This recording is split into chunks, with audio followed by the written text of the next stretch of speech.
বাংলাদেশের উত্তরবঙ্গের সবচেয়ে গুরুত্বপূর্ণ একটা রেল জংশন হচ্ছে এই পার্বতীপুর। আমাদের বহনকারী ট্রেন ধীরে ধীরে পার্বতীপুর রেল জংশনে প্রবেশ করতেছে। আমরা পঞ্চগড় থেকে আসলাম, পঞ্চগড় পর ঠাকুরগাঁও, দিনাজপুর, তারপর এই পার্বতীপুর রেল জংশনে প্রবেশ করতেছি।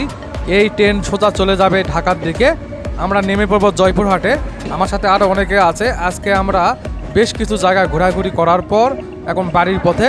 এটা দেখুন কত সুন্দর একটা রেল জংশন। এখান থেকে ট্রেনগুলি কিন্তু ভাগ হয়ে যায়, সোজা ঢাকার দিকে যায়, আর এক পাশে যায় রংপুর, লালমনিরহাট, কুড়িগ্রামের দিকে, আরেক দিকে যায় নীলফামারী, সৈয়দপুর, ডোমার, চিলাহাটি সহ ওই দিকে, আরেক দিকে যায় দিনাজপুর, ঠাকুরগাঁও, পঞ্চগড়ের দিকে।